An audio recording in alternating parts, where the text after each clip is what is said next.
Hi, Dylan Morrison here. Welcome to this, my first talk in the Desire series entitled Model Obstacles. Most of us are swimming around in a sea of desire, believing that we float alone in our search for love. But nothing is further from the truth. For rather, we're swimming in the midst of an ocean of others, all of whom believe themselves to be autonomous searchers for ultimate reality. Much modern spirituality is aimed at discovering this empowering sense of autonomy, the self-source behind our apparent individuality. And yet, does such an isolated and all-powerful self actually exist?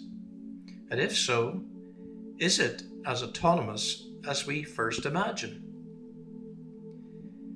The dark matter of our being appears to be a mysterious psycho-spiritual substance known as desire.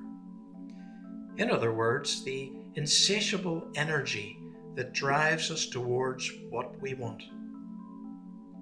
Does this desire spring from our autonomy, from our individual heart, or is it birthed out of a much more subtle, all-encompassing source, namely the interconnected matrix of desire?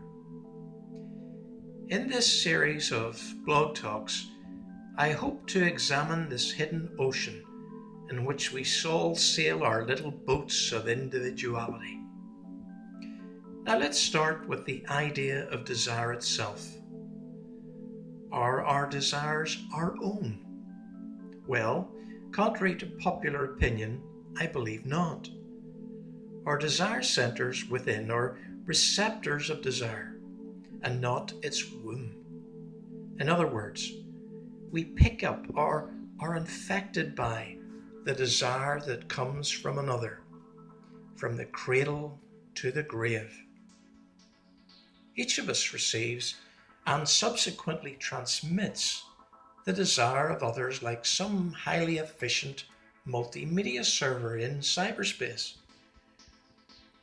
We're not as much a one-off as we like to believe, but rather part of something much bigger, the Human Desire Project.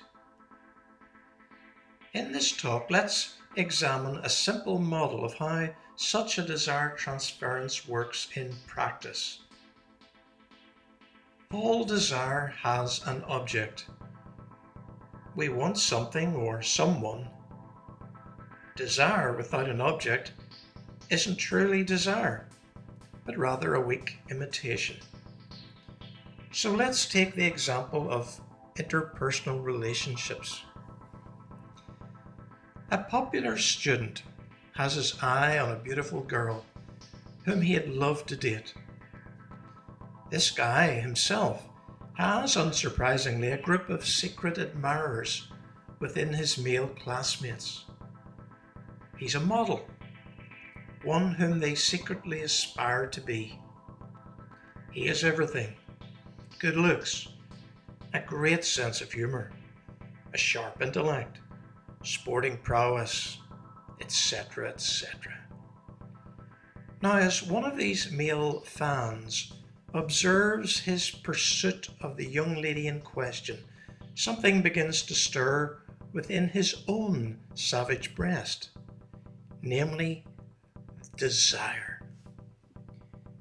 Wishing to be like his model, the aspiring suitor begins his own little campaign of conquest to win the affection of the dream girl object.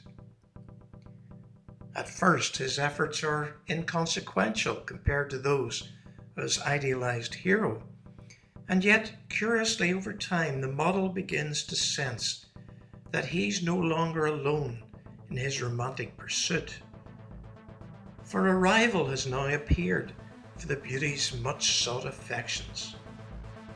Something must be done. So, an intensification of his efforts materializes. For after all, she's meant to be his. Now, consequentially, his fan rival also steps up a gear, subliminally morphing into the desire likeness of his model idol.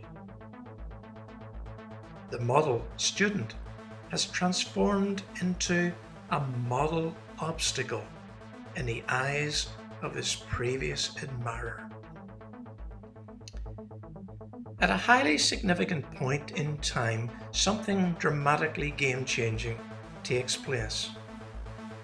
The girl is no longer the goal or object of the young men's mutual desire. Their eyes have been taken off her to focus rather on each other. The fight for the beauty and the power involved has now possessed the warring students as they seek to defeat each other in the struggle.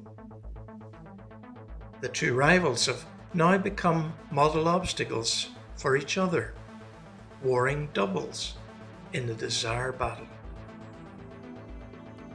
A seasoned neutral observer no longer sees the superiority of one candidate, but comes to the undeniable conclusion that the two competitors have become clones of one another, monstrous doubles, if you like, caught up in the mutual fascination game. Rather than looking at the previously desired object, the pair cannot take their eyes off each other, as one moment of relaxed weakness could spell psychic defeat. The fight descends further into relational chaos, as nobody wants to lose. Losing such a life and death encounter would lead to the destruction of the ego's sense of self, built up and strengthened during the ongoing fight. The bitter fruit of absorbed or imitative desire has well and truly been tasted: relational chaos and potential violence. We have now arrived at the scenario described in many strands of mythical literature: warring brothers or twins.